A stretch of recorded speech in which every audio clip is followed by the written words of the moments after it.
Hey everyone, welcome back. Today I'm going to talk about the cook kit that I brought on my thru hike of the Great Divide Trail. So, pretty basic, pretty simple, pretty light. I have a Toaks titanium 550 ml pot with the handles, and instead of using its case, I just have two elastic bands, and it kind of helps hold the handles on and helps hold the helps hold the lid on really good. So taking that off, lid off, and in here I have mini Bic lighter, the BRS 3000 stove that's super light, super cheap, and then of course my fuel canister. And this setup is pretty light for what it is. And this stove is also very light. It weighs about an ounce, which is kind of crazy.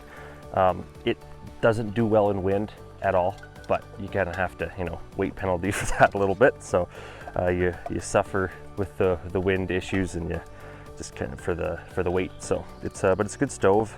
I really like it. I used it for my entire thru hike, and I've had no issues with it. You just have to really protect it if you're trying to boil water in the wind. All right, so now we're gonna go through food and bag, carried all the food in. So I use like the smelly proof kind of bag. You can also use like the OPSAC ones from a local retailer.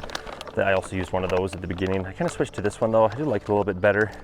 I don't think the seals on these work great either way, but I think it does help a little bit. So this is what I kind of used to keep a good majority of my food inside my bag. The bag that I used for hanging my food and storing my food is your sack. This is the bigger one, but the exact model on the screen, but it's it can hold supposedly like 20 days worth of food. But yeah, I also have a smaller one as well, but this is the big one that I did use on this trip, and I love these things. It's way easier than putting up a hang line and trying to do that. I just find this, you get to camp, super easy to tie up, and then you use a figure 8 knot and tie it around a tree, and I never had any issues with it. Now for actual food, I kind of went for the freeze-dried for the most part in a lot of this. So I really like the Peak Refuel meals. I used a lot of Peak Refuel on this trip. One of my favorites is the chicken pesto pasta. Beef stroganoff is also very good. The biscuits and gravy one as well. So yeah, I saved up, bought these on sale when the sales came on, and got some good deals there. But yeah, went with freeze-dried, just so much lighter, super convenient at the end of the day. I don't really have time to be didn't really have time to be cooking, so these worked quite well. And then for breakfast, some of my favorite breakfasts were these Alpenfuel breakfasts, which is actually what I'm going to have this morning on this trip that I'm on. And these were great. All of them, honestly, in the line, I used all of them probably once or twice at some point. I also really like the Peak Refuel strawberry granola as well. A really good breakfast. So yeah, for snacks, and kind of what I would do is I would take one of these like medium-sized Ziploc bags, and I'd put all my snacks and electrolytes in here for the day. And then first thing I do in the morning, I pull up the bag for the day. I take all the snacks out of it, put them in hip belt pockets of my backpack, and then after that, this would become my garbage bag for the day. So you can see here, I already have some garbage in here from yesterday, but just like all my wrappers, electrolyte pieces, all the little tiny pieces, my fuel, my meals bags, once they're empty, would all go into this garbage bag. So all my garbage was contained in its own little plastic bag for the day. Now I had the freeze-dried meals separately, kind of on their own. So I would just kind of pick and choose depending on the day what I would want to eat there. But yeah, some of my favorite snacks on the trail were definitely these Honey Stinger energy chews. These are super tasty, awesome. What I would do mostly for lunches is Pro Bars. So usually 2 of these would be my lunch, and then obviously my assortment of snacks. I did do freeze-dried meals for a few lunches, which that works okay, and I don't regret doing that. And I'd probably do that again for the odd lunch or two. But I found like when I was just going in the middle of the day, I didn't want to stop and usually take too much of a break for lunch, just because there's a lot of miles to do, trying to get to camp before dark kind of thing. So I ended up really gravitating towards the Pro Bars towards the end. I think the last couple sections exclusively use these for lunches. So they're pretty good, pretty tasty. Highly recommend these.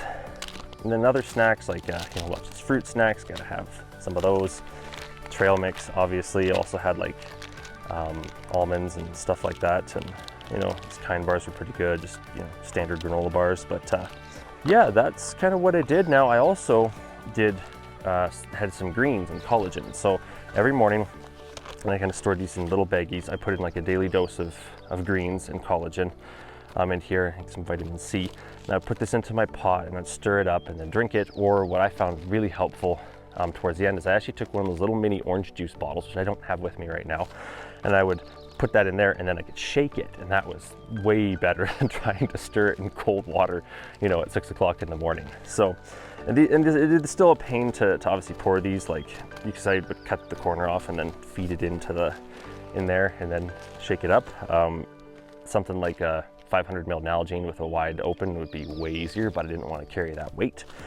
So definitely keeping up with the vitamins and whatnot. And then every evening I would do the same thing with protein powder. So I put a scoop of protein powder into one of these baggies for each day, and then I would put that into my pot or in my bottle and shake that up and take that as well. So super important to keep your protein intake up on a hike like that. Alrighty, and that's pretty much what I did for food, and we showed the cook system there. So yeah. Hey everyone, welcome to this video. Yeah, okay. Hey everyone, today I'm going to talk about the cook set horseflies. They're nasty. Hey everyone, today I'm going to talk about the cook kit. So